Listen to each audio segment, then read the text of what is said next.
I think we're live now. What is up? What is up, everybody? I need everyone to be able to hear what's happening in the back end. Yeah, there's some things that is probably not a good thing for us to share. We were just Chavez and I were just reminiscing of our childhood Saturday mornings watching freaking Fantastic Four and Iron Man cartoons. And then inevitably a commercial would come on. It would be like, Sunday, coming out of retirement, it's Gravedigger. And like we're literally voiceovering the entire time that music was playing. It was great.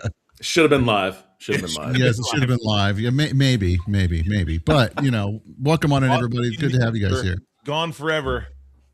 So anyway, Ray, it's a very good Saturday morning. We've got a bunch of stuff that we've been working on with RUM-Bot, which is coming up very, very, very soon.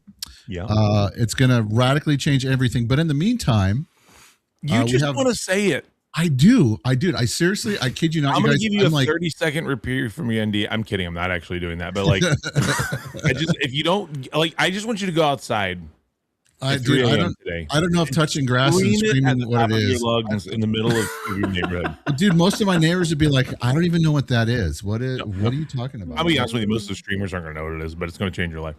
Yeah. And so in the meantime, though, we have the amazing, fantastic, super sexy, special drummer guy, content creator, Mr. Chavez Flexington, joining us this morning. How you doing this morning, sir?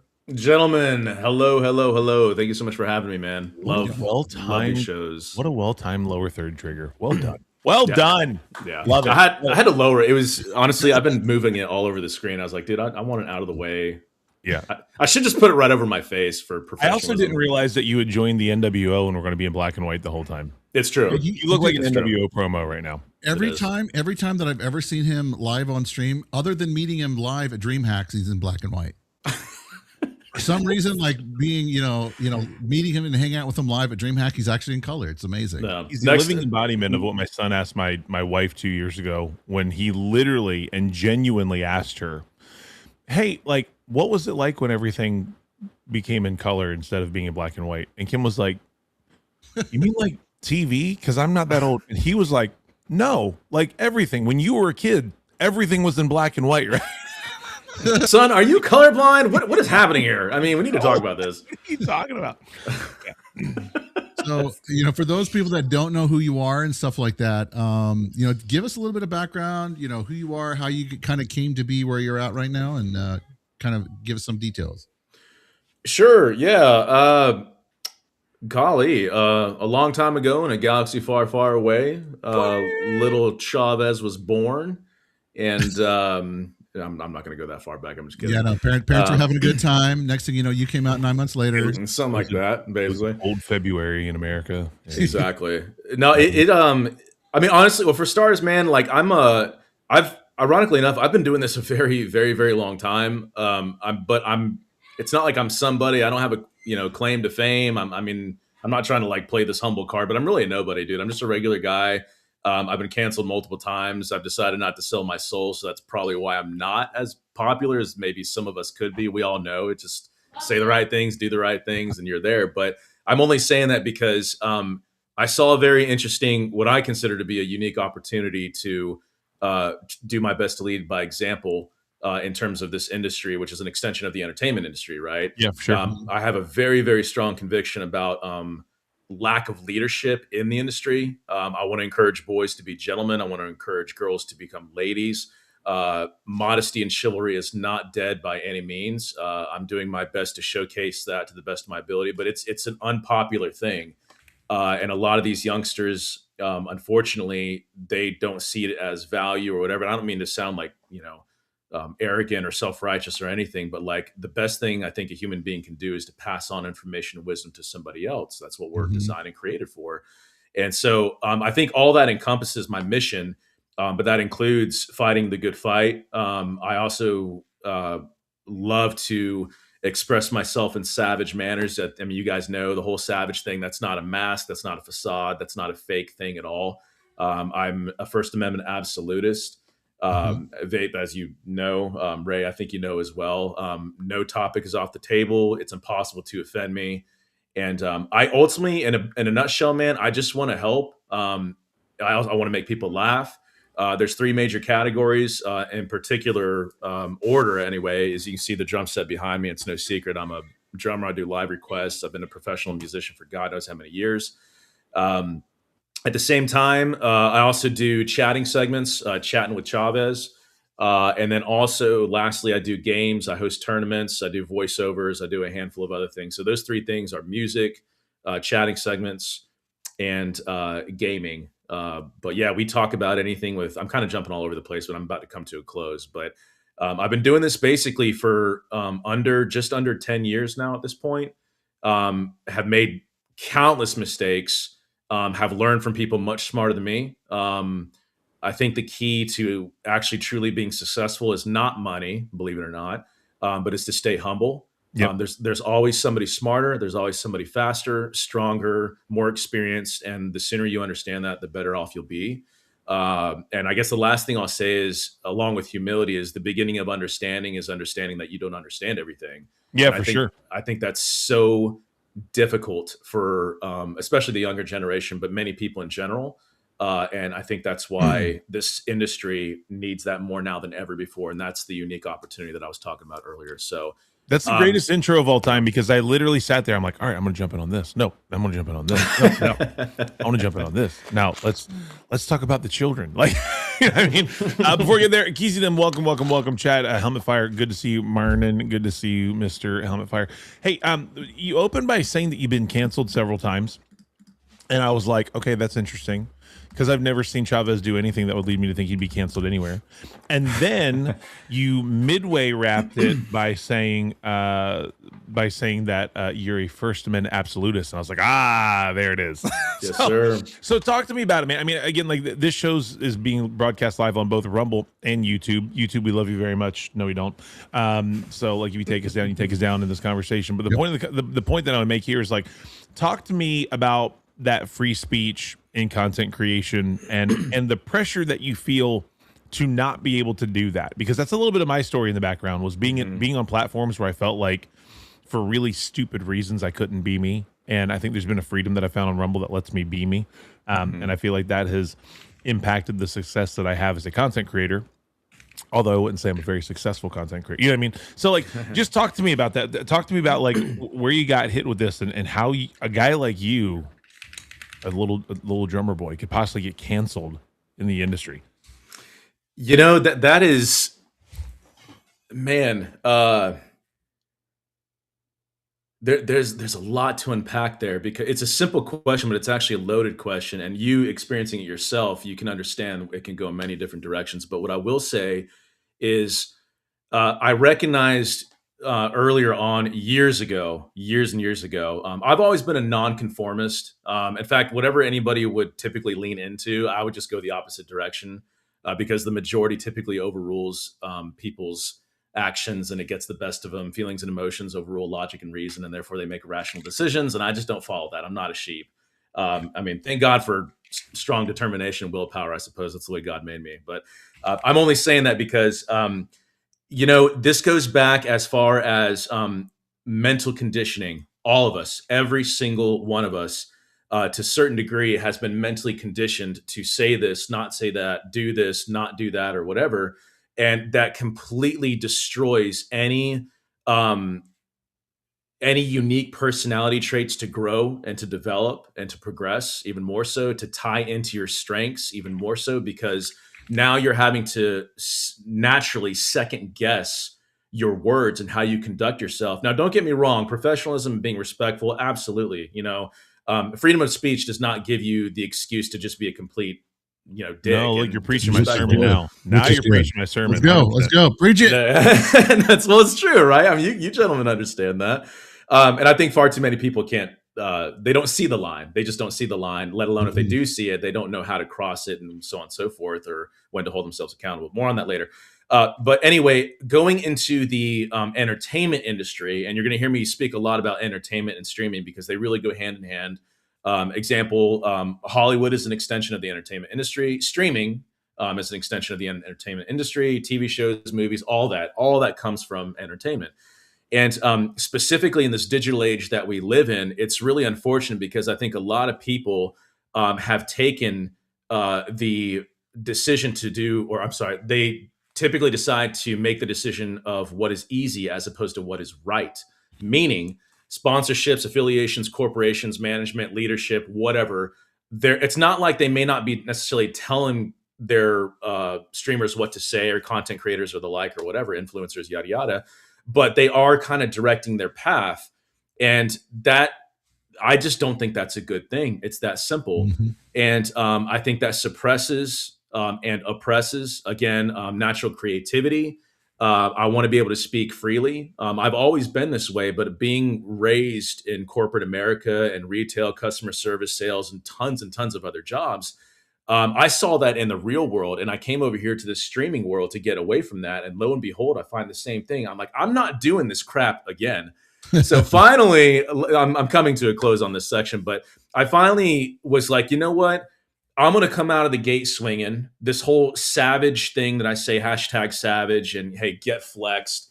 Look, if you're easily offended, if you get triggered, if you have low impulse control, if you're weak-minded, or you lack the mental fortitude, I'm sorry, but I don't want you as a flexer. Now, there's room to grow there, but if you take everything personally, you're not the kind of person that I want to affiliate with in that regard. That's why I say right up front, like, listen, follow if you want to. If you don't like what you're hearing, it's as simple as unfollow, block, or mute me. That's the freedom of speech, as opposed to, and this is the last point, the mental conditioning that I'm talking about. Most of these passive, weak little boys and girls who are very much self-entitled and are agents of chaos, whether they realize it or not, is that they're contributing to the ongoing problem of noise and weaponizing communities, making nasty posts, nasty tweets, gross emails, trying to get people canceled, talking to the higher ups to say, we need to cancel this guy, that girl, whatever the case may be, because they said something I disagree with, or whatever. And it's just very unfortunate. And that's just not right. It's just as simple as that. We should be able to have civil discourse. We need to restore the lost art of civil discourse without taking things personally, and apply a mindset of, again, humility, wisdom, and Proverbs teaches us that a fool exposes his folly right away. Just because you talk the most and you have the loudest voice doesn't mean you're the smartest person. And I think that's something that we should all apply on a day-to-day basis. It doesn't actually mean you know what you're talking about at all. Yeah, well, there you go. Like, exactly. Just because you can be loud, and just because you have some level of a community or a platform, I think platform is probably the word that we're looking for. Just because you have that does not mean that there is weight behind the words that you have to say, you know? Yeah. And what I was going to say, I just think it's weird. I was just going to say, I just think that it's weird that, you know, so many people, like in our day and age, we grew up, and of course I'm an older guy, as you guys can't tell. But you know, growing up, like if you didn't like somebody, if you didn't want to hang out, you just didn't hang out with them. You didn't talk to them. You just moved on. Yep. You know, and I even saw somebody post about something about, you know, and I'm not going to throw out any names because they're a nice person. But they were like, you know, and you asked me why I don't come over to that platform over there. And so they posted something that somebody else said here on Rumble. And I'm like, just move on. If you don't like him, just block him, move on. And, you know, why are you going to let something like that keep you from doing something that's an enjoyable experience? I mean, is that what it is? Like now we get upset. Now we're just going to freaking go. Now I want to have this conversation because it's so one-sided. We need to get everyone on the screen on this one, because look, I want everyone to jump in on this convo. Like that whole concept of I can't be on Rumble because there's political right-wingers on Rumble is so insane to me. When you look at what's like the vomit on YouTube and Twitch and Kick and everywhere, you know what I mean? Like literally, we are not even 2 years removed from Twitch in an act of absolute desperation to get people to stay on their platform, telling female creators that if they categorize their content as art, then they can be full frontal nudity while they're live. I mean, like that, or even suggested, happened. Even suggested. Yeah. So I mean, the point that I have here is like this concept of freedom of speech, this concept of communicating things you believe in. It's got to go both ways, and it just. The one side doesn't want the other side. I mean, I'll be honest with you. I'm a conservative person, not a very political person. So like, I don't want to get into political debate really with anyone because I'm not smart enough to do it. But the reality of it is I have very core beliefs that I should be allowed to believe what I believe and should say what I want to say. But guess what, dude? Like, I want to hear what you have to say. I want to hear why you have a difference of opinion. And just because we disagree doesn't mean that we have to be mortal enemies with knives to each other's throats and that we have to cancel and take each other down because there's a disagreement. Because in my opinion, that's just softness. That's me saying, I think that you're outperforming me. And so I want to take you out so that I can perform better. Yeah. You know, let me add on to that, Ray, because that brings up a very interesting point. I've been preaching this kind of message for a long time now, basically, where, you know, freedom of speech is an absolute. It's either absolutely accepted and applied or absolutely rejected and denied. Key word there is denied, meaning those who hear it acknowledge it as truth. In terms of the freedom itself. But they don't want to hear that because of discomfort. It makes them uncomfortable. They don't like it. And, you know, how are you supposed to further yourself and progress yourself and self-development and blah, blah, blah, if you're not willing to hear even a tiny bit of constructive criticism, right? And then or a difference of opinion. Exactly. And furthermore, one other additional point I'll add on to that is that, so this ties back into specifically the streaming industry part of it.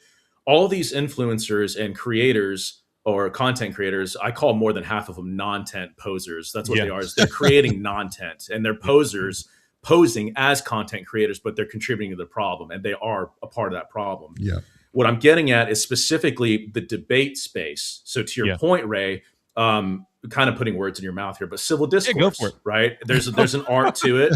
Not too many people know how to do it, right? And I think that these debaters, and I mean, there's so many of them. I won't even mention any names. I'm not afraid to. It's just there's so many. But the problem is this: they are so focused on winning, degrading, and dismantling their opponent, as opposed to actually teaching, coaching, training, educating, and forming, all for the sake of clicks and likes. I think that's a form of rage bait and trigger bait and clickbait. I really think it is. Instead of, hey, you know, okay, 2 + 2 is 5. No, 2 + 2 is 4. Okay, well, let's have a conversation about it. Guess what? At absolute worst, you should be able to agree to disagree. 100%. At best, and this is my last point, at best, both parties, both entities, both people should be able to walk away from that interaction attaining some kind of knowledge and wisdom, whether it be, Ray, you're teaching me something and I was wrong. Guess what? You taught me something. And Ray, you have learned, this is on a deeper psychological level, you have learned a very interesting, unique communication method that speaks to me, and you now have stored that away in your head. Chavez learns this way. And then guess what? Hopefully our relationship will grow even more so. So it's unfortunate, again, back to people taking things too personally. Most people, not all, most people don't know how to actually have a legitimate interaction and conversation and an intellectual form of communication. And that's what's unfortunate. And I think in 2026, some of that's not actually the fault of people. I think that, you know, what's the quote in Remember the Titans? Like, attitude reflects leadership, or actions reflect leadership. It's been a long time since I've seen something like that. I mean, I mean, we're taking our current philosophy from Remember the Titans. So like, this is going to get weak. You know, I see in social media, I see online, I see, you know, the reason that just chatting is one of the most popular, like, topics in gaming right now, like these just chatting channels, and they're blowing up, is because everyone's just spilling tea and rubbing dirt in everyone else's face. And like, that is like rage bait, rage porn, whatever you want to call it. Like that sells right now, but it's like low hanging fruit. Low hanging fruit. But it's also the point that I'm making, Junior's in the chat, because he's going to jump in on this. I know he will. We're seeing that at the highest political offices. We're seeing it in the highest level of celebrity. I mean, I just watched a couple of weeks ago, and I don't remember who he was talking. Oh, it was JD Vance was going after Gavin Newsom on social media. Which, can we just stop right there? That the vice president of the United States, our leaders, ladies and gentlemen, our leaders, trolling a governor of a state because they disagree, and JD Vance, who, I mean, I'll be honest with you, is the candidate that represents conservatives right now. So like, I, as a conservative, am watching this, and I'm like, what is happening? This doesn't make any sense. And he literally is, and I'm quoting, and that's going to be a misquote, but I'm making the point here. He's like, yeah, well, if Gavin Newsom would stop being such a piece of shit, California. And I'm like, dude, you're the vice president. Like, you, like, when did this happen? And you go back 25 years, which is going to make me sound like an absolute boomer. But you can watch debates with like Ronald Reagan and his opponents, and they had like massive disagreement, massive. And I will never forget at the end of one of those debates, Reagan was like, well, you know what? Here's the thing. I believe in my heart of hearts that my opponent, Mr. So-and-so, has the best intentions for this country in mind. So if you're watching this, he's not my enemy. He's not your enemy. He's trying to do things the best. And like, it just, that whole concept of like, we can see things differently and not be mortal enemies is wild to me. But to your point, of course, people on the internet are going to act like this because our shining examples are doing it every day in the exact same spaces that we're lead by example. Yeah, I think part of it too, and I know Junior Disciple Gaming, he says because those people tend to spend too much time behind their keyboards and monitors, and that's very true, Junior. I think that's also part of it. There's this whole thing where I think it was Mike Tyson that said the reason why people are like that to each other online is because if they were in person, they get their face smacked.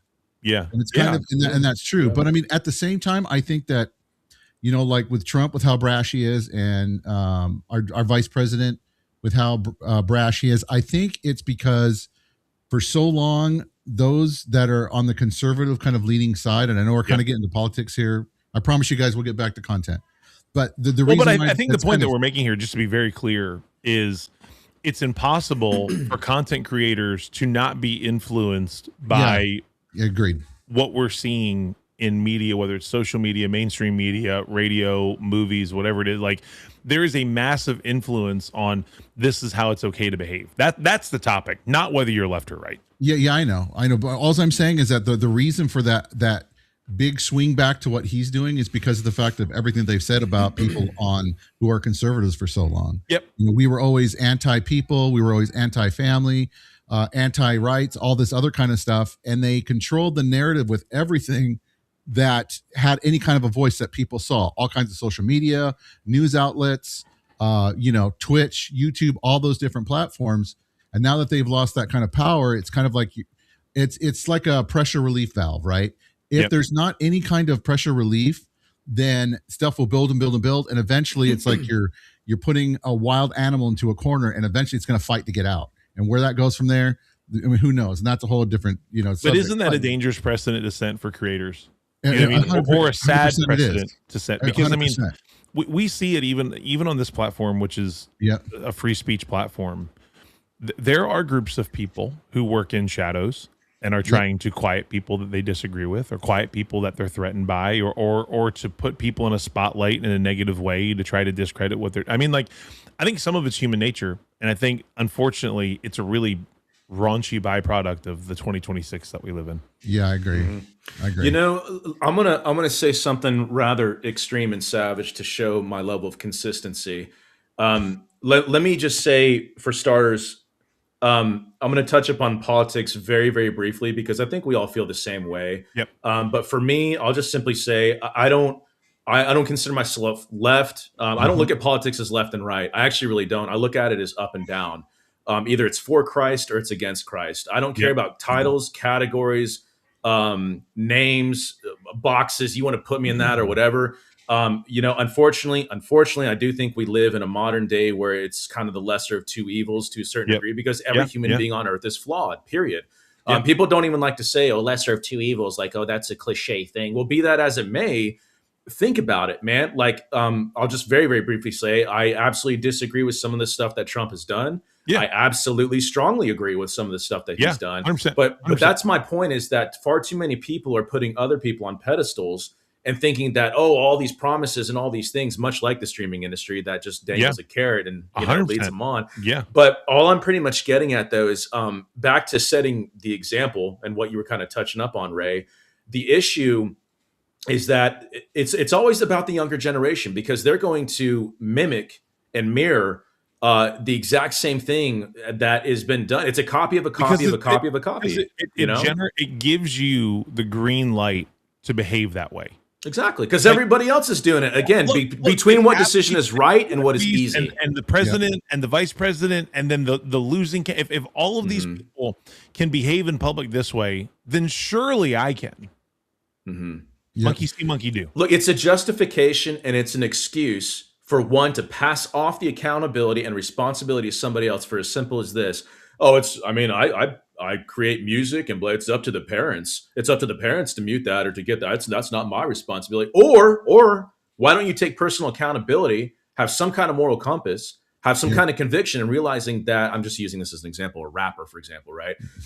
You're writing, that's not music, that's a beat with words, right? Let's start there. But you're contributing to the problem, you're adding to the noise, you're talking about skanks, whores, drugs, popping caps, they're shooting, gang violence. Exactly. And it's always somebody else's fault. And that's what most of the people in this industry are doing to each other, to your point earlier, Ray. And I hate, look, as a father and as a brother, and as a Christian brother to some others, like, it breaks my heart to see that I just made a post about the Hawk Tua chick. I'm not even calling her by her real name because that is her identity. She's gone 100%. Now, of course. Right? She's like disappeared. Well, it's weird what happens when you steal $10 million from people. Oh, is that what happened? Right. Weird. But I just made a post about. I made that post a long time ago when she first started getting hot, and I was like, look, man, she made a joke about, pardon my French, but I'm just being blunt because that's my style, is candid conversation. But she made a joke about spitting on dicks, right? Yeah. And hey, I'm halfway drunk, and she was, whoring herself out or whatever. I don't know, whatever. That's how she presented herself. Mm-hmm. And she got more callbacks. She was reached out to, and so much more degeneracy and delinquency. And she's contributing to that problem. And so many people are giving her praise for that. Whereas other brothers and sisters in the industry who clearly deserve it way more. I'm not talking about us. I'm talking about them. Yeah. And they're not spotlighted and they're not platformed, all because they're not popular enough and they don't have clickbait. The girls aren't showing enough cleavage. The guys aren't doing enough rage bait and breaking keyboards and everything else. So it's ridiculous, dude. It's absolutely ridiculous. She had like 4 different network television and radio contracts within a week of that clip going viral. And then when they leaned into her, they found out that like there's nothing else. Like, she's not actually funny. This is like, she's a nobody, like her man. one funny moment, and thank God the camera was rolling. And so, like, I mean, as a creator, it's really difficult, I think, to be able to see those things and sift those through those things. And I'll tell you what, like, and I will call this one out. TikTok is a big problem for this because those that know how TikTok functions and the way their algorithm works, you literally, if you work with any agency that represents TikTok creators, the first thing they tell you is, in the first 2 seconds of your video, say the most unhinged, vulgar, insane thing that you can. And like, even if you have a video, you guys will notice this is in a trend of TikToks. Like, you'll have a moment where you rage or where you scream or where there's nudity or like where the crazy thing happens, and they will edit that out of the timeline and lead with that as the sting to get you to watch to see how it got to that. Yeah. And TikTok is a bait and switch, a rage bait, hook and switch platform. And here's the thing. I'm actually going somewhere with this. We just went through music's biggest night last Sunday, right? With the Grammy Awards happened. What show was that? The Grammys. They call it music's what biggest is it? night. I don't know what the Grammy show is. It's a bunch of exactly. Anyway, go ahead. And a significant, I mean, like a ridiculously significant number of artists. Yes, exactly. You're going, but are only there because they got found on TikTok. They're there because social media has become more powerful than traditional radio. Yep. They're there because SiriusXM is dying. Yeah. They're there. Now, on the one hand, I'll be like really, really, really clear. What a powerful tool that we have to be able to be discovered and found or whatever. But the problem is the industry is telling you that you have to be rage bait, hook, and all this stuff at the top end, or no one's going to watch you for long enough for us to pay you. Yeah. And you got to make sure you hit that timeline so that we can pay you.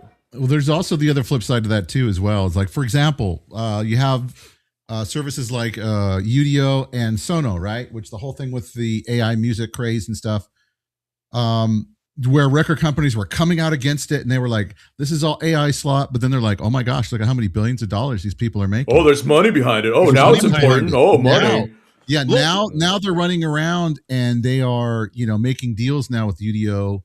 Suno and all that kind of stuff. And stuff like that to license their music to be able to be made. I mean, it's really crazy, you guys, and that's why I think having a dangerous core foundation. though, Tex. It's 100%. dangerous. I don't mean to cut you off here, but like, I think we've talked about this before. About a year and a half, maybe 2 years ago, I discovered a YouTube channel, and this is how like really manipulative it can be. And like, I don't want to get like super like Bible thumpy, but like, if you've ever read the Bible, it talks about stuff like this, about like this mass deception and these things that'll be coming. I watched a channel. I've got several problems with it. It was a channel of Justin Timberlake. I'm sorry, not Justin Timberlake. Justin Bieber. Sorry. It was a channel of Justin Bieber's worship songs that he had written for the church. They're AI generated music videos. Someone had sampled his voice and fed it to AI and skinned the vocalist in these songs, that the music was written by AI, that the lyrics were written by AI. They just are typing content like, hey, let's write a song about this, that, the other. Here's my Justin Bieber voice. Then they go and they generate video. Buddy, I saw one of these videos had over 5 million hits. Extremely monetized at the time. So on the one hand, if I'm Bieber, I'm like, where's my cut? Yeah. Because that's me. Number two, the comment section as a believer are like so vulgar to me.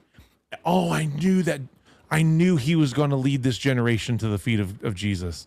I knew that and it's like, so what you're doing is you're giving people things like that they're thirsty for, right? Yeah. Because we so desperately want our celebrities to agree with us. I just had this conversation with somebody the other day. We're talking about Bad Bunny at the Super Bowl. That's tomorrow, right? You are aware of the Super Bowl, right? Where the Grammy. Yeah, it's like a really super big bowl for. Yeah, it's a big bowl of cereal is what it is. So Bad Bunny has been quoted in saying basically, if you aren't, I'm censoring myself because of YouTube right now.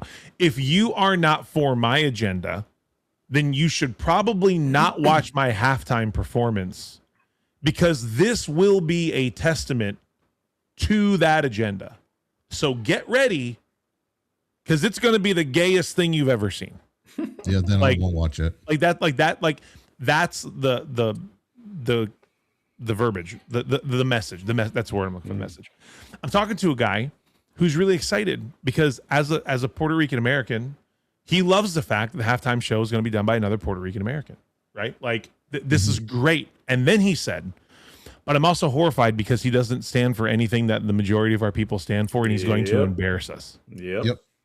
So like I'm saying all these things like we're moving the goalposts everywhere that we can.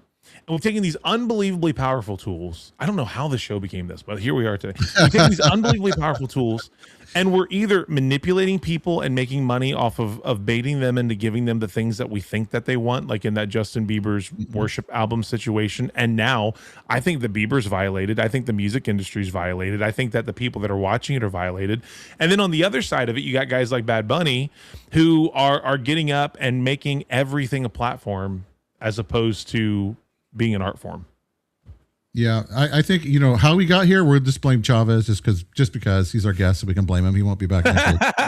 I love it, dude. I love it, man. I love it. Go ahead, I mean, like the truth is the reason why that we got here is because I kind of guess it goes back to the old adage like sex sells and all that other kind of stuff, and people just like the garbage rather than what's good. And Chavez, have you for yourself and your content creation journey, because how difficult has it been for you to kind of stay on that and maintain that, and to kind of stick to your principles? Because as creators, for all of us, we're going to come against, and we're going to come up to, I should say, opportunities that may not necessarily align with our values. Maybe they'll put they'll dangle the little carrot of a little bit of money there. How do you kind of make sure that you stay on the path that you want to stay on and be true to yourself? Man, what a great question. So it's interesting that you formulate that question, because the tying my faith is the most important thing in my life. Let me just open up with that flat out, full stop. I'm obviously a flawed piece of gutter trash, right? But as we all are. If the man can use me, there's no excuse that he can't use anybody else. So let me just say that. But it's interesting because the First Amendment is a constitutional right, but all that stuff came from the man above, in my opinion. So what I'm getting at is that I'm a Christian first, and I'm a patriot. I'm a patriot second. And I'm saying that because the streaming industry, being one of the most toxic industries ever, again, back to one of my initial points, I saw a unique opportunity to be at least a little bit of a light for some people as best I can. I feel unworthy even to say that. But I think it all boils down to one simple thing, vape, which is conviction. Conviction. I am still constantly learning stuff. I have many, many weaknesses. But I am very, very self-aware. I know exactly where my strengths are. I'm incredibly confident in my strengths. I know who I am. And in terms of what your question is and tying that also into freedom of speech and everything else, again, back to that question that we ask ourselves that we don't even know we're asking ourselves is, okay, in terms of the industry, I have a choice to make between what is right and what is easy. Gentlemen, I don't even need to tell you, if you wanted to sell your soul, you would be successful right now, quote, successful by the worldly standards, right? But you would be popular. You'd have 1 million followers. You do this, you do that. But because you have, if anything, at least a decent moral compass, you can keep yourself in check. And these quote opportunities, I'm doing a lot of this because the world says, hey, this is what success looks like, but that's not what success looks like at all. But what I'm getting at is, as these opportunities arise, naturally you're going to be tested. I've actually said no a few times, not many, many times, but I've said no to a lot of money. I've said no to really, really interesting. I'll say interesting. I keep saying the word opportunities. I'm trying to think of another word, but the world calls them opportunities. To me, it's temptation, in my opinion. And I would rather be poor with rich, consistent, solid intellectual integrity than rich with poor, flagrant opinions that redirect based off of the direction that the wind is blowing that day. I'm not going to stand for it, man. I'm 41 years of age, and I have zero tolerance for the evilness. I'll just say it, the evilness that is out there. So I hope that answers your question, Vape. But basically, conviction. Of course, my wife. She's my partner. I love her to death. She holds me accountable. And any other of my brothers and sisters, in my inner circle that are bold enough to speak out and openly against me of something that maybe I'm doing something wrong. So anyway, I hope that answers your question. Yeah, it does, because I think it's something that we're all, as content creators, are going to have to kind of grapple with. Where are the lines that we're going to draw? How are we going to? I tend to kind of think that the biggest measure of a man's character is how he treats those people that can't do anything for him. Yeah, sure. Because somebody that can't do something for me, I treat them just as well as somebody who can do something for me. We all put our pants on one leg at a time, and it maybe you do. Well, if you jump from your bed into your pants, no. I put my pants on backwards, babe. I don't know what you're talking about. Just float through the room, and there they are. But I think that says a lot about a person when they do something like that, because one of the most humbling experiences it is. I mean, I've had somebody not talk to me one time. I forgot I was going to ask a question about like what time it was. I was like up somewhere up in Portland, and some guy thought I was a homeless guy. And he wouldn't talk to me. He was like, look, I don't have any money. And I was like, dude, F you. I just wanted to know what time it was. There's no reason for that whatsoever. I just needed a little bit of information. But, you go ahead and go about your day and don't worry about giving me a buck, which I wasn't going to ask for anyway. Mm-hmm. But I mean, I've seen this industry and people, come and go. I've seen people come in that, use you for a bit and then basically dump you once they feel like they've gotten enough, or you get these people come in like, oh man, I watch all your content. I think you're the best out there. I just love you. It's like, yeah, okay, dude. Maybe we can be friends, but that's not exactly how that's going to work. But it's just kind of crazy to me. I don't think that people realize either, Tex, like how much influence they actually do have. Smaller creators, larger creators, any kind of creator. For me, like, again, I am just finished my 7th month on Rumble, which is honestly my 7th month back into any type of consistent content creation. Excuse me, my voice is shot. I don't know why, but there it is. So in 7 months, I've had probably 4 or 5 different instances where people have either said, brands, large brands. I'll tell you, a retailer that was partnered with EA when we did the Madden launch, that was like, we're so appreciative to see a high quality creator like you that's family friendly. We can't find family friendly creators, and we can't work with them because they're not. So thank you, Ray, for being family friendly. I can't tell you how many times in the last 7 months, my direct messages, contemporaries, peers, whatever you want to call it, have either said like, "Hey, I'm really excited to work with you. Don't worry about it. When we're working together, I'll make sure to clean my language up because I know that's not how you are." Or, "Hey, is it okay when we're on the stream if I mention X or Y or Z?" Because Ray, I know, but the funny thing is like, I've never said any of that stuff. Mm-hmm. Like, I've never gone on my stream. I've never in a video looked at the camera and been like, on today's stream, you're not going to see me cuss. And on today's stream, we're not going to talk about inappropriate things. And on today's stream, we're going to be the most family friendly. Like, bring your kids in the room because they're going to have a great. Number one, the kids aren't going to have a great time because probably playing Battlefield, which is inappropriate for children. But the point that I'm making is like, you don't have to put it on a neon sign to say this is who I am. People will understand who you are and what your influence is, regardless of how big or small you are. If you're out there and you've built a community, your community knows who you are, and they probably know who you are better than you do. Yeah. And I think that's an important point because I will be honest, you guys. I've been on stream with him before, and I forgot what we were playing. I got super salty. I'm just like aggro, and so I'm saying salty words, and so I had to apologize. Like, I'm sorry, Ray. I was like, "What are you talking about?" I never said a thing about that. Like, yeah, I know, but I just feel bad because I try to whenever I stream with anybody, and I think for all of us, that we should learn to respect each other when we're streaming together. Try not to talk to each other over each other when you guys are streaming. Yeah. Mute yourself, talk to your chat if you need. If you get a raid, you don't want to be like, streaming with your friend who maybe only has one viewer where you have like 500 and like, oh my gosh, this is the most amazing thing. It's like Chavez's stream. It's a party with laser lights. And then I'm like, it's 0 viewers. And I'm like, man, that's weird because my iPhone's watching this. It's not even registering.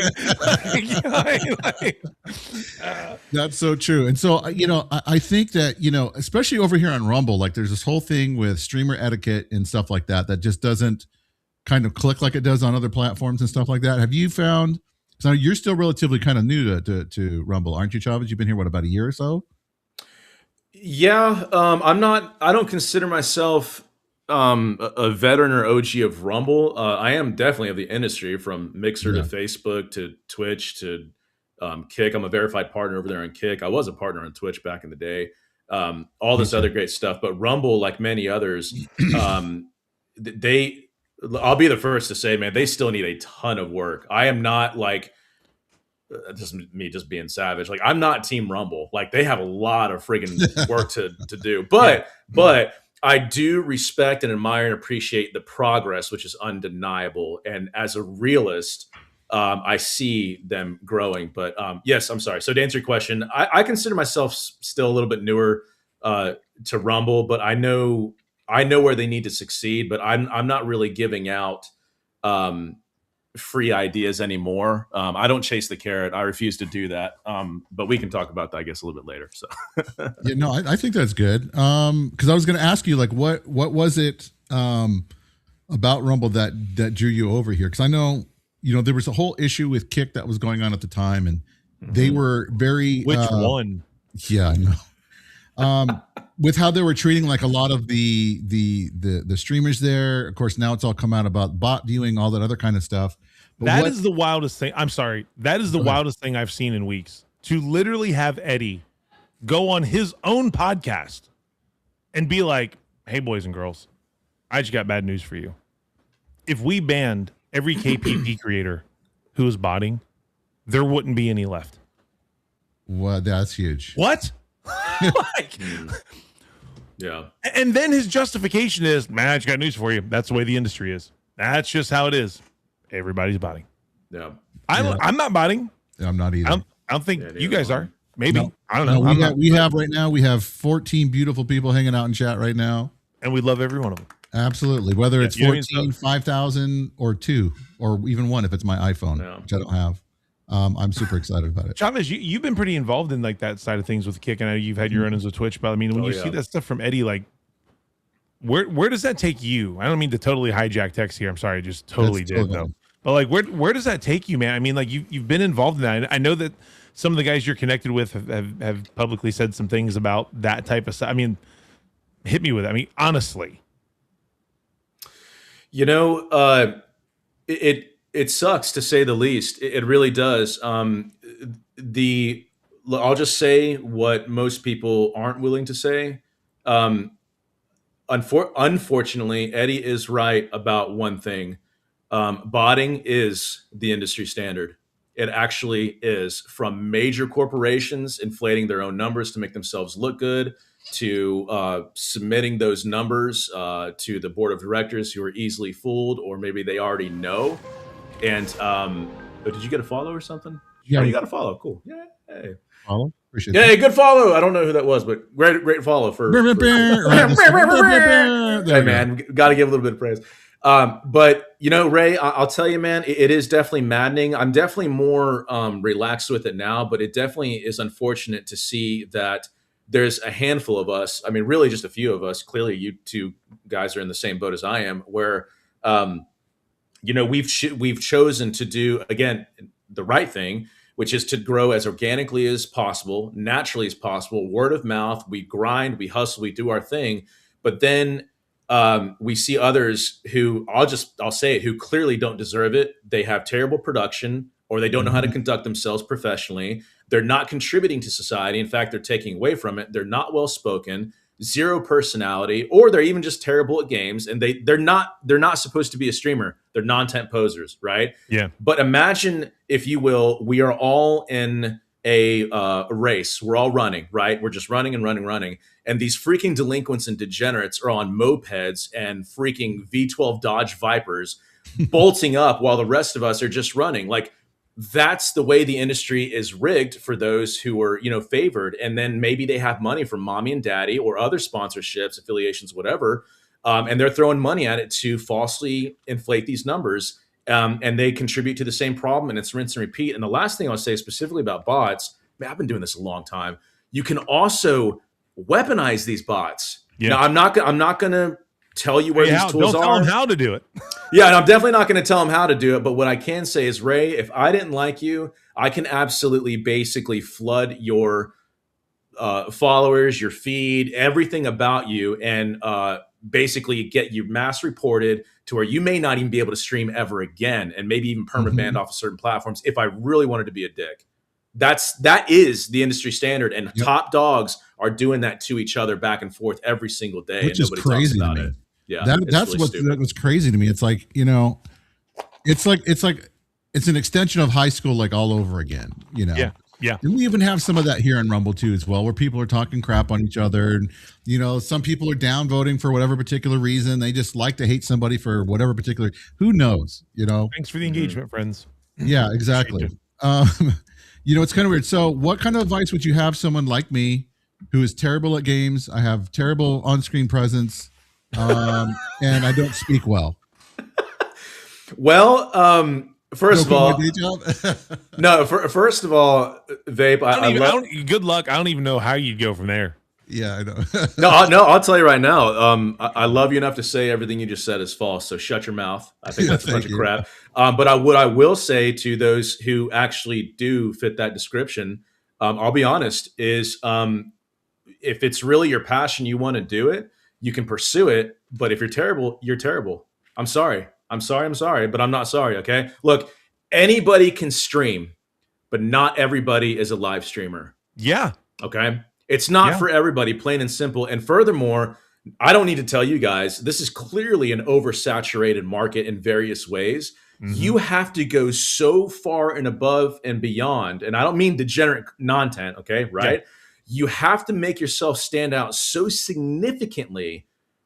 On top of that, networking and talk, dude, this hustle is one of the most difficult things I have ever done as a profession in my life. And man, I've had some tough jobs.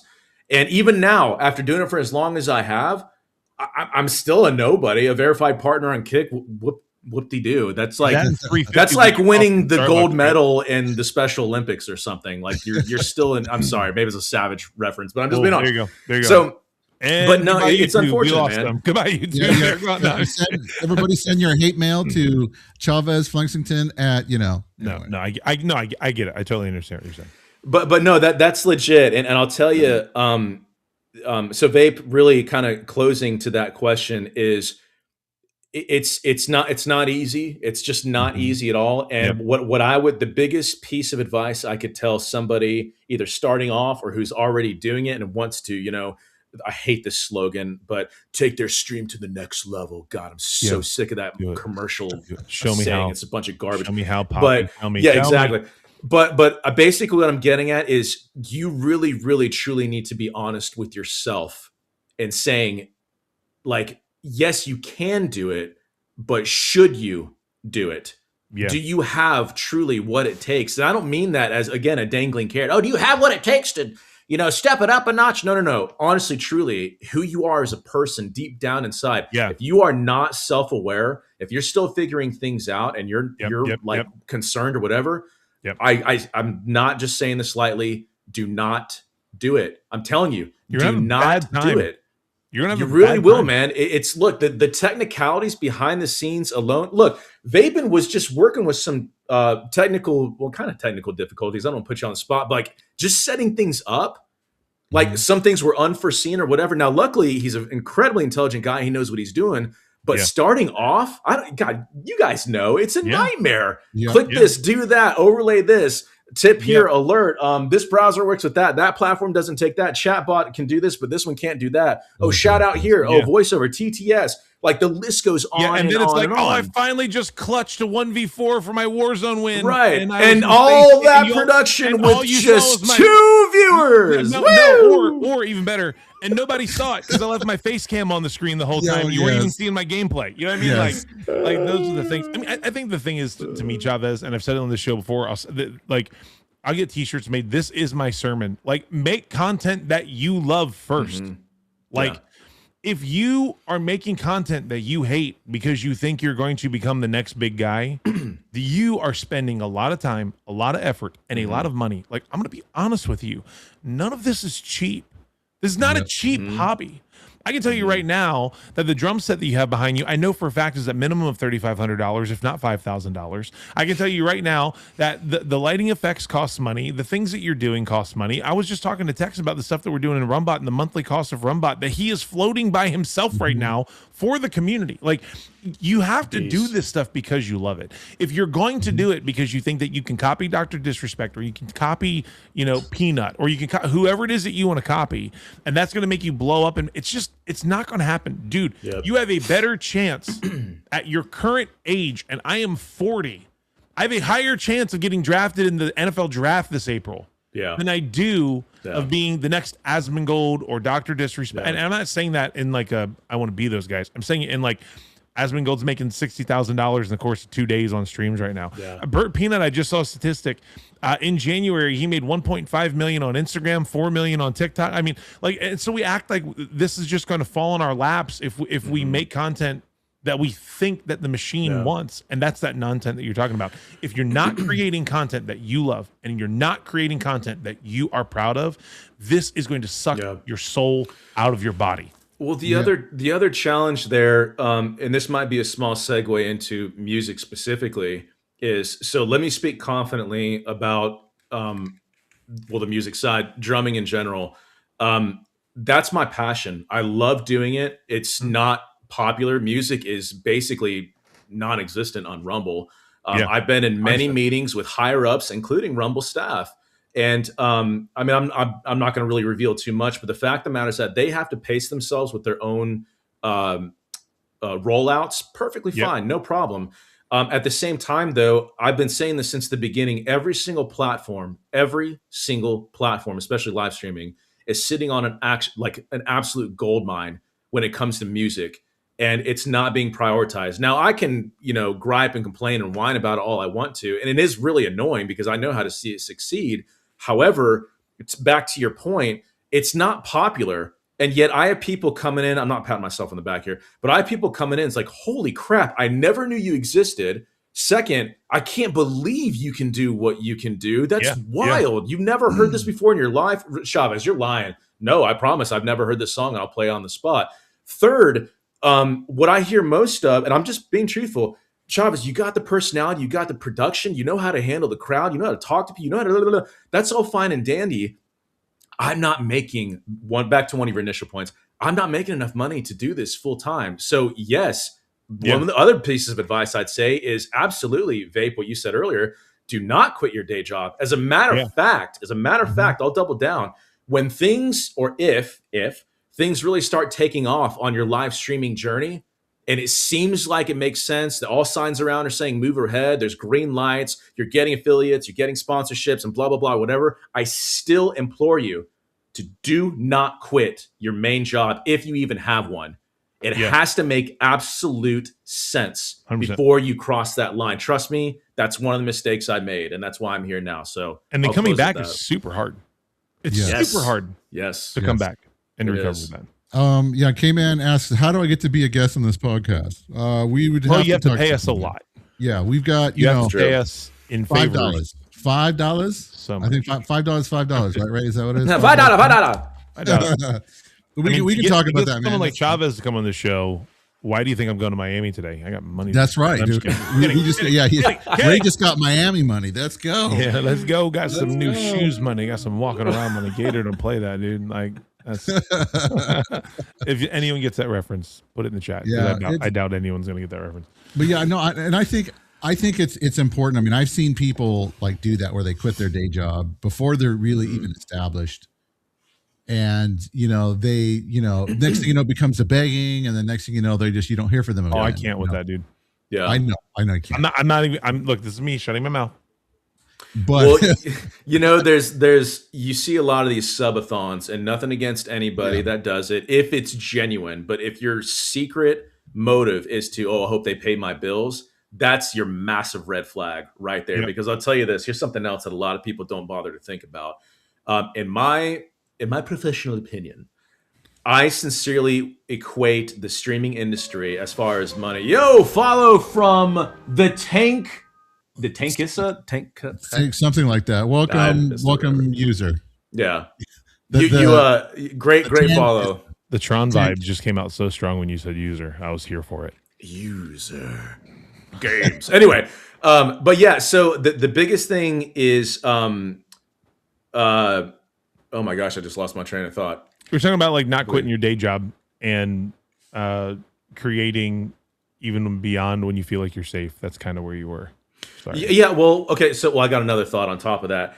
The idea essentially is doing what you love, but like consider it like, if anything, I mean, consider it like a glorified hobby in the beginning. Expect absolutely nothing. Yeah. Do not expect anything in the beginning, and that's the savage truth. Now, things could take off. Sure, it could happen, but I know what I was going to say. My other point, I equate the streaming industry as that of to be like a waiter, if you will. Yeah. You go into your restaurant business, you might make amazing tips, you might make jack squat, and it's like that for years and years and years and years. If you do have a good day, week, month, or whatever, save as much money as you possibly can, because that's something else people don't even bother to think about. But at the end of the day, do not pursue streaming full time unless it absolutely makes sense. It's a lot easier if you're single, if you don't have kids or wives or whatever. I mean, you have three men up here who have kids and I got everything else. I got two teenagers in the house. They don't understand. Like they're like, hey dad, I need dinner money. They don't understand that. Like, I can't be like, well, no one tipped me this week, so the subs were down. Sorry. So we're having bread sandwiches.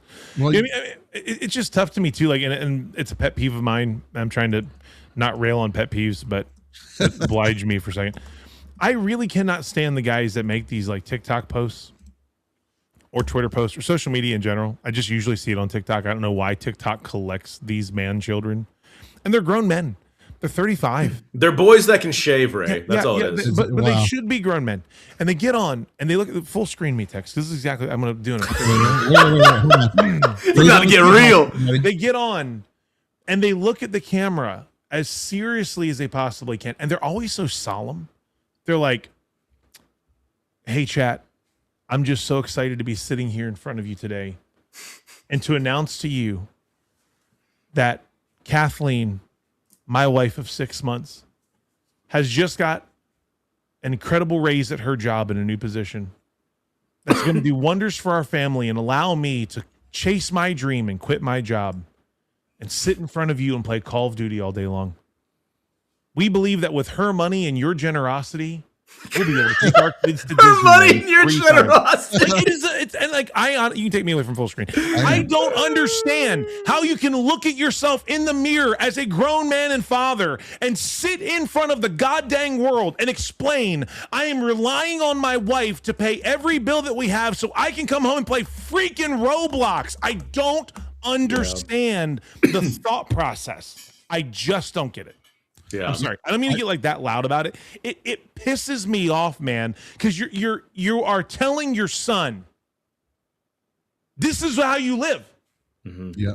Go find a woman to provide for you, leech off of her, sleep until 3 p.m, and hit a live button and play Call of Duty, and then get pissed off at the platform because they're not featuring. I can not. I'm sorry. Like, ooh, I got man's getting passionate. It's all good, man. It's all good. I love it. Be a father. Be a husband. Be an example in your community, dude. Like, I couldn't tell my parents that, let alone go live to the world, dude. You know why your video has 3 million views? Because we're embarrassed for you.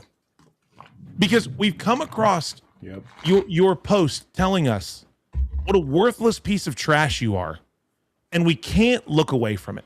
And like, hear me, I'm not telling you not to chase your dreams, guys. I always have to like try to say like clean up after myself. I'm not saying don't try to do this full time. I'm saying don't put your family in a position to fail because you don't like being responsible. Yeah, and I think Sorry. and this is kick me up, Joe. I'm done. That's I think you make all valid points, and even like say for myself too, for the people that really know me, I can tend to be like a workaholic. Like I do, you guys. I enjoy doing this show on Saturday mornings and hanging out with all of you guys, talking to everybody in chat and talking to our guests. I absolutely love it. I get to talk to people from around the world that I normally would never get to talk to necessarily, an hour of their time. I get to hang out with Ray, who is an amazing human being. I'm so glad to come over to Rumble that I've met him, and him and I have become really good friends. I feel like that's your penance that you pay for getting to have fun. Something, yes. I also do on the back end, I do a lot of work with the whole Rumble, the RUM-Bot stuff that we have functioning for the platform that we're providing everybody to give you guys alerts and different tools and different things that we have coming down the turnpike, which is going to revolutionize, I think, Rumble, and it's going to create shockwaves in the industry. And I have tunnel vision sometimes when I'm working, and so my wife will come to me and be like, "Look, you're not spending enough time with me. There's ripples." And so then at that moment, I either have one of two choices. I can either stop and spend some extra time with her to let her know that, hey, I love you, and I'm trying to do this not only for the community and for you guys, but also for me and my family, and making sure that they're also taken care of. That's very important for us as men to do that. Yeah. Is it always easy? No. Is it always comfortable? No. But you know what? As men, that's why we do all the shit jobs, because it's hard. It's work, but it's rewarding at the end of the day.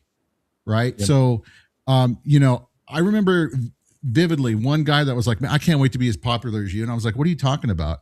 He goes, "Because then I'm going to have all the money and the women." I'm like, "Dude, if you're getting into streaming, because you think somehow you're going to get all this women and money," I'm like, "You got another thing coming, friend." I'm like, that is totally the wrong thing, because that is definitely not my experience. Vape. What? Real quick.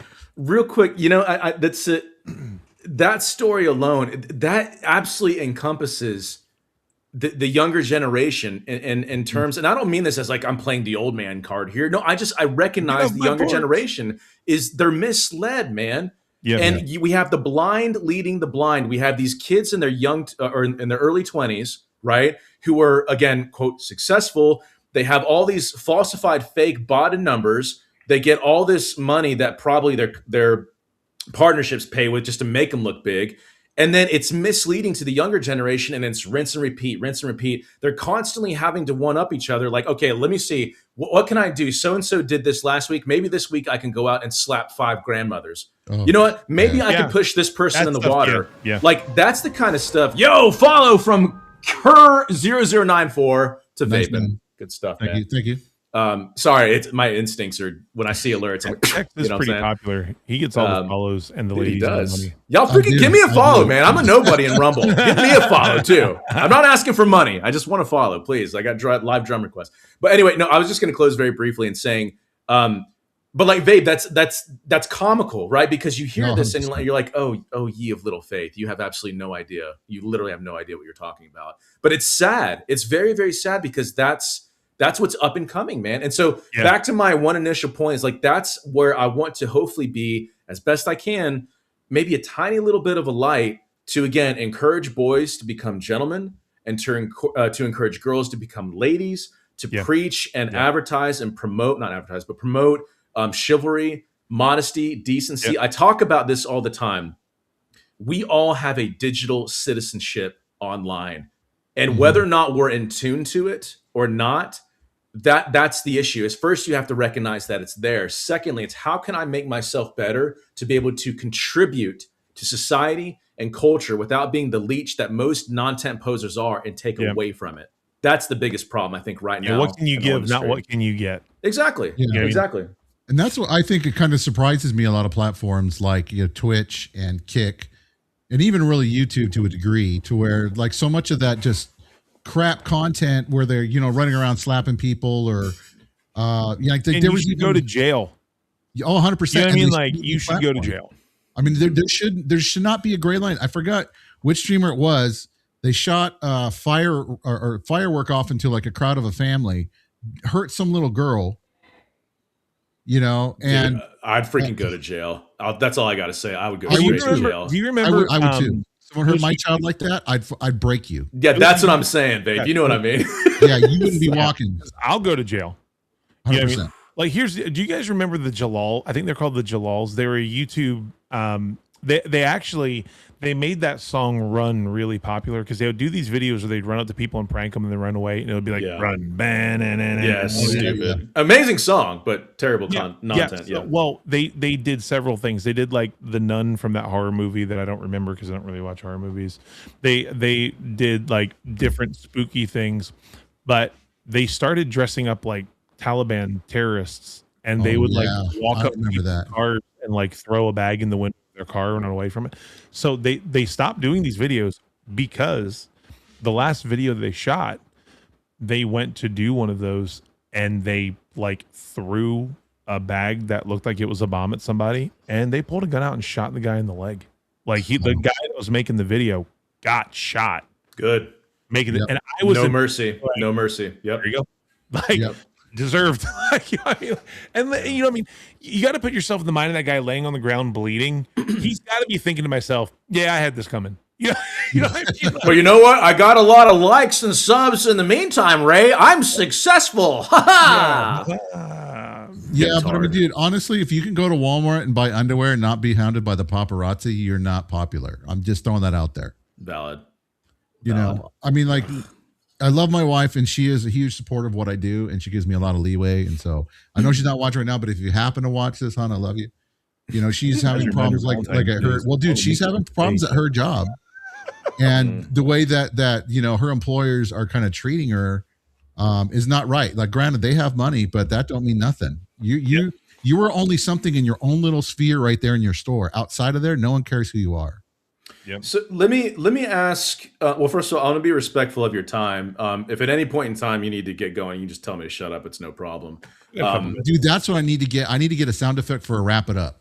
That's what I need. But go ahead. Wrap it up, and dude, it'd be cool if you actually had a timer overlay. Like, everybody could see it. Yeah. That'd be. I can make you one. I know a guy. But so here's an interesting question I actually have for you guys. I have my own solutions and thoughts and theories about this and whatnot, but what do you guys think what do you guys think Rumble has to do, or we have to do, or whatever, to help grow categories. And I mean, really on a deeper level, not just like, oh, we need to talk about it and create awareness. Well, I get that. But like, what do you think needs to happen on Rumble to grow these other categories that are clearly struggling? So let me put myself on the chopping block. Music specifically, there's also chess, right, and a handful of other unappreciated categories. How do they grow? How do you make those grow? That's a big question, dude. That's really a $1 million question, right? Mm-hmm. There has to be, I think, a couple of different things that need to be done on Rumble's side, and I've said this publicly a lot. One, they need to fix the discoverability on Rumble. When you're going to search for, the algorithm needs to be updated severely, where if you're, interested, say like in chess or music, for example, then, creators like yourself that do a lot of those things will hopefully get featured in one of the search results to where you can be discovered.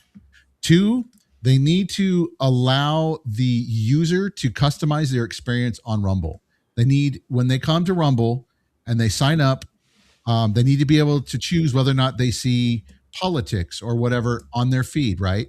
If they don't want to, bury it all the way at the bottom. You can still have like the top, homepage placements that they have to have per contract, like Crowder, all that other kind of stuff.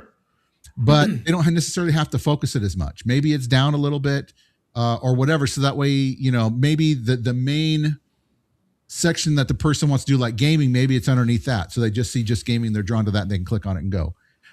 That's also important. I think if they did those two things, really, I think it would explode the platform. The third thing, and this is truth about trying to get out there more to some degree. Mm-hmm. I know for a fact that, Rumble has tried to get tables and stuff like that at some of these different conventions. Yeah. And they have straight up been told they don't want their money. Yeah. Okay, so there is a clear bias in the industry against the Rumble platform. Yep. It's not considered. I mean, it's not considered a gaming platform. No matter how much those of us that do it for that want it to be, it's not there yet. It's and so then that's why, like, one of the things that they can do, I think, to really help to boost the platform is to make it to where the homepage is customizable, just like Odyssey. If I go to Odyssey, I want to see what I want to see. They need to try to do the same thing here on Rumble. It would definitely go a long way to help the platform grow. The amazing thing that I've had, I don't know if you know who Ra is, Chavez. She's really great content creator. So isn't that like the sun god of the Egyptian? Like, well, her name is Reanimator. I saw him in Moon Knight, right? Like he was. Yeah, that's right. Yeah, I talked with Ra just yesterday. He's really kind of crazy. But yeah, her short name is called Ra. So her name is real Reanimator, right? She's also one of our partners with the RUM-Bot program. I've known her for years since Beam and Mixer.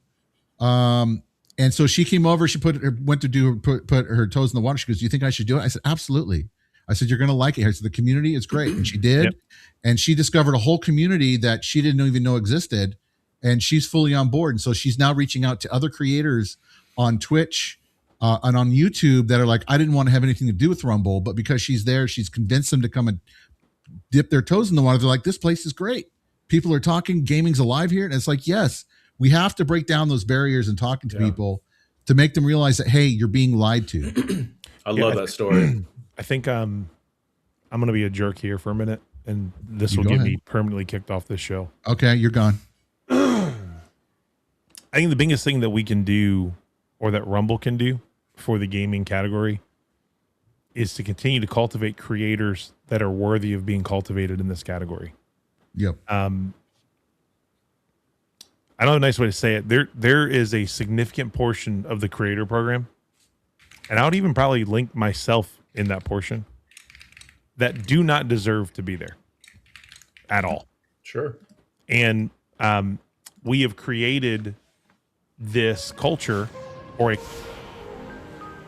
culture. Rumble. I'm not trying to dump on Rumble, so that's not what I'm trying to do. But like, there's a lot of creators who are getting paid by this platform that has reinforced to them that what they're doing is good enough, and it just kind of sucks. Like, we have people with Rumble creator badges that go live that never talk to their chat ever, that don't have any thumbnails, that hit a live button, you can't hear their mic, it's crackling the whole time. You got a glitchy stream with no lights on your face, or not, like, it's just all these things. And so, like, if I'm a creator that cares about my brand, if I'm a creator that's had success on the other big 3 and 4 platforms, that is used to competing against high tier content guys, and I come and see that,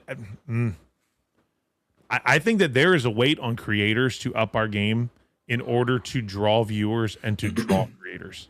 Like, I go into every stream, like, here's some topics. Like, I prep for my stream, and I would be very clear. Like, I am not the example of the way to stream. Like, 700 followers into this channel in 6 or 7 months. Like, I have not like blown the doors off the place. So like that's not my point. But my point is, as a television producer for over 20 years, it's really easy for me. If you go beyond any given night from 10 p.m. to midnight in the gaming category, if you get beyond the first page of creators who are in that gaming category into the second page, 100% it's 0 viewers, 0 viewers, 0 viewers, 1 viewer, 0 viewers, 3 viewers, 0 viewers, 0 viewers.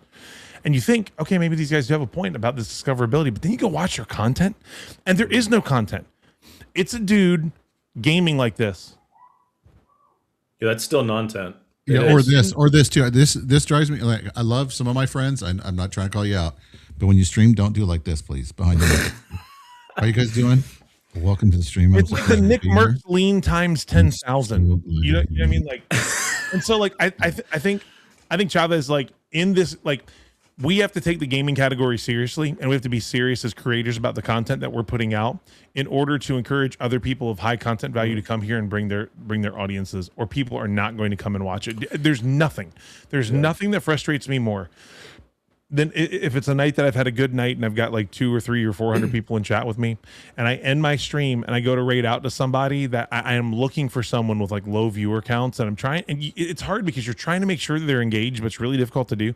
And then you raid this stream and you bring at least 150 or 200 people into a stream, which is probably the biggest numbers they've ever had, and there's just nothing. Yeah. Like that, I think that's more hurtful for the viewership than the majority of the things that we're talking about. You know, Ray, you bring up an interesting point. Quite frankly, just the professionalism or lack thereof in this industry is, you know, I'm not afraid to step on anybody's toes or name drop necessarily, but as a whole, like I'll say this. I have my own personal solutions, my own theories, my own ideas, because I've been doing this a long time. Sure, I pride myself on that, woohoo. But I'm not giving that information out for free anymore. I'm done with it without compensation. But what I will say is, to add on to your point, and this is just the savagery of the business. If you suck, man. Yeah. It's that simple. Now, one of the solutions I have, and this is free advice, and I've said this in the Rumble roundtables and the Twitter spaces that me, Red, and Joker conduct from time to time, usually every month. But, another follow. Heart of War 74. Thank you for the follow. My man Vape definitely deserves it. Thank you. But basically what I'm getting at is, I always have believed in proper vetting, maybe talent acquisition or an agency or a scout or somebody to actually go into these people who might have potential, and vet them, talk to them, have a casual interview, have a conversation. And guess what? If they don't fit the bill, then you don't represent the company. If you're going to be a top, tier streamer, Chavez, that's favoritism. Yes, it is. There's good favoritism and there's bad favoritism. And most platforms, I'm not saying Rumble's necessarily doing this, but bad favoritism obviously is a negative impact on the rest of the community and how it looks for PR and presentation purposes. Good favoritism is that of like a head coach of a baseball team who's going to be putting in his A team to win the game. Yeah, it's just that simple. Win the game. Exactly. Guys, that's the point. We as gamers cannot outperform politics on Rumble until we can outperform politics on Rumble. And like the thing that people have got to get through their brain, that like content creators on this platform, I think, are either too dumb or too short-sighted or too selfish to understand. People come on social media, and they come into chats and they're like, "Oh, we just got to get rid of the political content on Rumble. Rumble's just got to stop putting politics." Dude, it's what pays for literally everything for the platform. Like this is a side project that they're hoping grows to be a significant piece of their ecosystem, which is now including live broadcasts, shorts, cryptocurrency, all of the things that Rumble's doing. And Rumble's not in the crypto market right now. If it wasn't for channels like Crowder, they're just not. Yeah. Like they're like you gotta stop with this, the politics. And I am not defending that we need more political content. That's not what I'm saying. But like, if that's what's working, they're not going to stop it. They can continue to have their political content while trying to push gaming creators, but we've got to give them something to push. You know why you seem to see the same channels featured a lot? Because those channels have better content than you. Like, to your point, Chavez, like, and like, I don't know why we're offended by that. You know what I mean? Like, I don't know. Look, I'm gonna. I'll be very brief on this. My thoughts on that very simple thing that you just said. I'll say this right here to these two fine gentlemen on this panel. I don't look at my brothers here as competition. No. Okay. I look at them as the same type of mindset, trying to achieve the same goal. And you know, if Ray gets front page, frick yeah, man. With this production, like I'm going to shine him on here. With his production, with his voice, with his ability to actually have intellectual conversation, with great segues, with acknowledgement of chat, with overlays, and all the stuff that encompasses a good streamer, that's a win for Ray. That's a win for Rumble. And guess what? If I am all about myself and selfishness and I'm not insecure, which most people are, then that's a win for me too, because that's going to bring more people to the platform. But far too many people don't look at it like that. And it's just very unfortunate to see that. But anyway. Yeah, no, because I mean, here's the whole thing that, you know, like I always say, in Texas Attitude, it's okay. We appreciate you coming by anyway, man. It's good to see you, my friend. And Red, we'll get to your comment here in just a second. Oh gosh, what was it? You need to learn to be happy with people. There are 8 billion people on the planet, ladies and gentlemen. Over 8 billion. And guess what? If you don't have that 5, that's okay. There's another like 7,999,999,995 people. Yeah, there's a whole bunch of them on your stream. Okay. That's a big number, dude. So, you know, I would say be thankful for where you're at. Be thankful for your friends when they get featured and they grow and you see them freaking take off. And, you know, people remember what you do for them. Yeah, they just do. And there's a lot of people that I've helped, and that I will continue to help going forward. I'm not going to, you know, change the way that I am by any stretch of the imagination, because, you know, I believe all of us are, you know, on equal footing, regardless if we're big or small. It does not matter. We're all worthy of respect. We're all worthy of dignity, because God created us as brothers and sisters, basically, and we need to learn to love each other and to take care of each other. That's what we're called to do. Amen. Yeah, and at this point in the evolution of Rumble, yes, we need to raise the tide, because if 100%. I raise the tide, like Chavez said, it raises the tide for him. It's more opportunities for him. Yeah. If Tex is featured with 500 people on the front page and passes them off to me, that's 500 people that have never seen my channel before, most likely. And if I am excited that Rumble has implemented like a goal every month of like 5 or 8. Because it is giving opportunities to people that don't usually get opportunities, and I do absolutely love that. Galactic Gaming Den says, I have no problems with the politics on the platform, but it is a reason why people are turned off. Yeah, I get that. But that is like, put your shoulder to the plow. That's what we're working on right now. Like I'm super excited to be a part of Rumble in the infancy of gaming. And like, let's be clear, it is infant, and that's not an offensive thing. Gaming on Rumble is a new deal. We're getting to come up into the first year of the premium creator program. Like, it's a new push. It didn't really start being a push until Dot got here, and that was what, a year ago in November, something like that, October, November, something along those lines. Dude, it's been a while. The point they're making is like, I am here with the full understanding that I am digging this thing out to create something for other creators to come and enjoy.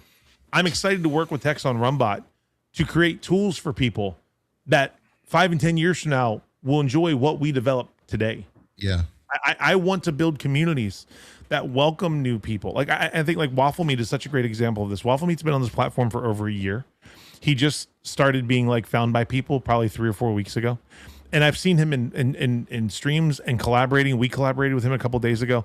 And to see him be integrated into the community, like, that's what we're talking about doing. Yes. We're talking about creators that gain influence, giving influence to other creators. That has to happen. That's a responsibility of me as a creator.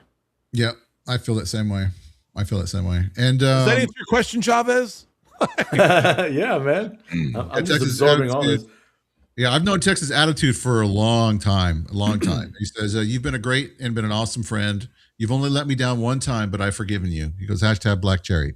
The reason why I'm called Vaping Gamers, originally, just to let you guys know, and a little bit of the backstory, I actually used to own my own vape company, and I was a juice mixer, so I made my own juices and stuff. And he was always after me to make him a good black cherry mix, and I was never able to do it. So I apologize, Texas Attitude, from the bottom of my heart. But dude, Chavez, I so very much appreciate you being here, and I mean, we've been live now almost about an hour and a half, and 100% great conversations. I would encourage you guys to go and throw Chavez a follow, not only on X or not only on Rumble, but also on X, because he does. You guys still doing that once a month X chat, or have you guys kind of put that off for now? No, we are. It's kind of been a little bit on a hiatus because Christmas and all that stuff from December, and January was just complete chaos apparently for 100%. all three of us. But we are going to kick it back up again. But I mean, I'll put a shameless plug if you want me to. I don't want to do it. For it. So. Please do. That's what you're here for. In your game. That's right. So let me do this before I forget.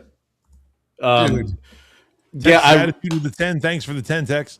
Oh, nice. Texas Attitude with the subs. Thank you. You get a spin here. Oh, here you want to give him a spin? No. Go ahead. You can do shameless plug. We can do our spin here in a second. Okay. Well, guys, just real quick, man. I would really, really greatly appreciate a follow. I'm not asking for any money. I'm a small-time streamer, especially on Rumble. I still consider myself to be a small streamer in general, despite the fact that I've been doing this for almost a decade. Still, a follow would be greatly appreciated. I'm trying to help, especially grow the music category. I do live drum requests. There's no song that I can't. No, I was about to say I can't handle. That's not true. I'm not the best drummer in the world. I'm really not, but I've been doing this for so long that I can hear something for just a few seconds and just figure it out. If you guys like that kind of stuff, please drop in. I'm savage. If you're easily offended, you're triggered, do not follow me. I'm not even kidding. I don't want you part of my community. We're brutal over there. That's real. Disclaimer has been said. I also do chatting with Chavez segments where we talk about the most savage topics, from faith to sex to race, to conspiracy theories to a certain degree, to education, to parenting. There's no topic is off the table. And then lastly, I do gaming as well. It's been a while, but I want to host a Marvel Rivals tournament. I do voiceovers, I cast, I host. My production is I'm very, very confident. I'm proud of it. I've worked so hard to get it.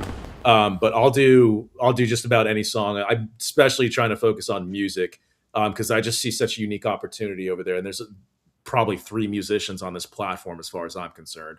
That hit me in my heart.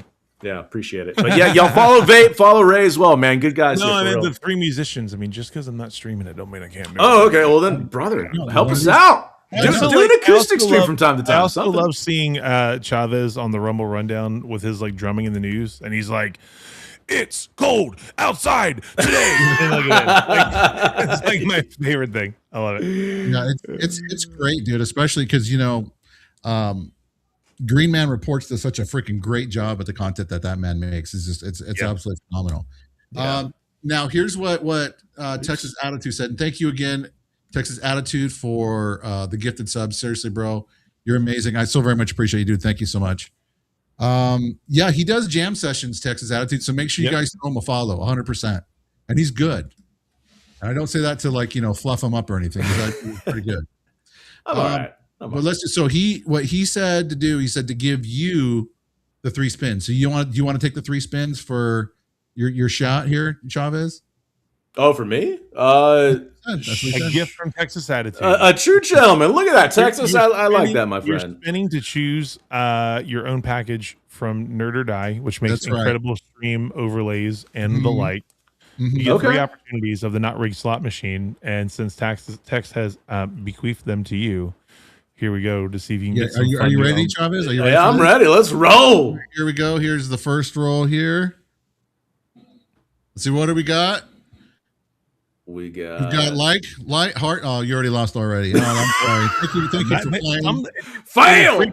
That's right. One out of 10. That's pretty sad. It's just it's not even gonna, Spin number 2 on the Not Rigged slot machine right here. Tools of Trade. You gotta suck it. Suck it. Loves you, but suck it. But Rumble still loves you. There we go. There's spin number 2. Oh my word! All right, here we go. Spin number 3, the final spin right here on Tools of Trade. This is it, Texas. This is it. This is the one. You might get it. liked you, loved you, and then heart you again, but you still failed. I'm sorry, bro. Okay. We still like you around here, dude. Well, attitude, I appreciate it, man. I appreciate it. It's obviously biased towards drummers. Yeah, probably. If I was a bassist or guitarist, it would have been like went across the board. Chavez doesn't even know this. I used to tour the country drumming, so nice. Did you really? All the time. Yeah, man. Did you? I didn't even know Drums that. were my first instrument, and then when we had kids and like moved into smaller, like I've just changes everything. I don't have a place for drum set. Like, yeah. So I learned how to play guitar, and then became like super acoustic guitar obsessed. And dude, I love playing guitar, but I mean, one of these days, hopefully, I'll get to learn how to play drums. Because I mean, like when I watch you sometimes, Chavez, like I will go and lurk in your streams when you're playing, and I'm just like, man, dude, I wish I could. It makes me want to go and buy a drum set. I've been thinking about getting like one of the starter like electronic kit sets, so I can put headphones on and just disturb myself, nobody else. Yep. Well, look, man, drop in anytime. I'll play, even if it's for like 5 minutes of your time, man. Come in, drop a song. Every time I see you, I don't see you all the time, but when I see you, I'm there. Do it, man. I really appreciate that. But all right, you guys, Ray, you have any parting thoughts of wisdom for us before we go? The thoughts and opinions expressed by Ray in the stream earlier do not necessarily represent Tex and or Chavez. Most of them do from me. I'll be the first to say it.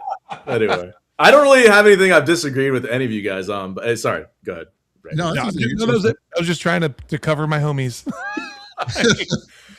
When I call people nerds, it's not their fault. It's all on me. But it's okay. We are, and that's all right, dude. I wear nerd as a badge. You know, when I was going to school, nerd was a bad thing. Now that I'm older, we run the world. Heck yeah. So get used to it. We got more stuff coming. But anyway, you guys, we thank you for being here. And Chavez, you are the guest, so please let everybody know where to find you. Give them some parting words of wisdom. Such and just you have the floor. Sure, man. Well, I'll just reiterate real quick, very briefly again. I do live drum requests. I can play guitar, bass, and do some singing too. I used to do some stuff locally here in Georgia, which is where I reside. But I'm really trying to push the music category. I want to help my brothers and sisters succeed to the best of my ability and their capacity. I speak on panels like this all the time. Again, absolutely savage. Chatting segments. I'm on Twitter, old school Twitter. I'm never calling it X. I don't give a crap what you say. Dude, same. I just can't do it. Every time I say X, it feels so wrong. Yeah, it's like it's. I got reposted. No, you got retweeted. Like, what are we talking about? No. Yeah, it does not compute with repost. But no, I am on Twitter, kind of passively. I am full force into Pickaxe. Shout out to my man Jeff for creating an amazing platform that's going to be launching very, very soon. I don't know if I can say when publicly. I don't know if that's. He did post that the app's getting launch.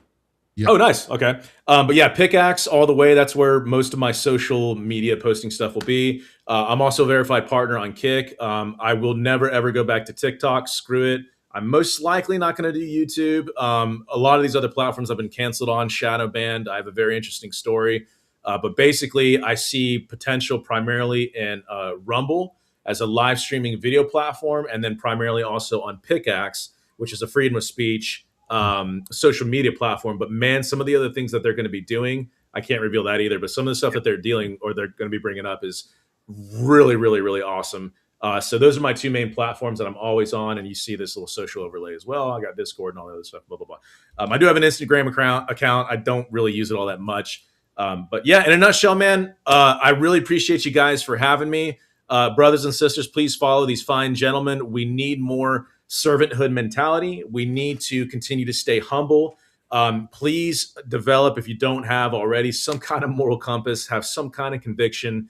Because remember, there's always somebody who's bigger, better, faster, stronger, whatever. It's the best way for you to learn. Instead of being jealous, look at them as a beacon of hope. If I want to be able to attain some of the good things they have, and also learn from the bad. And if they're humble enough, they will actually expose that. So you can say, hey, don't make these mistakes. So stay humble, everybody. Stay humble, please, for the love of God. Chavez, thanks so much for being here, man. Appreciate you, brother. Yeah, appreciate it. Man. All right, chat. You guys do good. Have a great Saturday. Have a great weekend. We'll see you guys again next week. Texas is going to raid you out. He's going to raid you out. Yeah, we're going to raid out. Ray's taking next weekend off because, Valentine's Day. Yeah, how dare I? Like that's an important thing to do with your woman. I mean, come on, dude. Let's be honest. But I will be on with Joey Donuts. He will be joining me next week to talk about. Man, I always miss the fun ones. I know Joey's going to be great, dude. I told him, I was like, hey, bro, if you want to push it off. No shade, Chavez. I don't mean that negatively towards you. Don't think. He's like, fine. Hey, man, I'm secure. I'm not bitter. As I make a nasty post already, completely contradicting everything I said earlier. I was not a fun guest on Texas show. Yeah. Everybody unfollow this guy. Rumble, cancel him. Shadow man. Cancel. Unfollow. This is the Ray. Unfollow Tech. No. That's right. All right, let's do this too, because I know Yankee's doing that. Okay, we can't do that. But let us know if you guys have any problems or anything going on with RUM-Bot. We apologize to some of the issues we have been having lately. But we should be getting it situated. We had some bugs we had to get worked out. We got a ton of tools and stuff coming that you guys called growth. Yeah, 100% growth.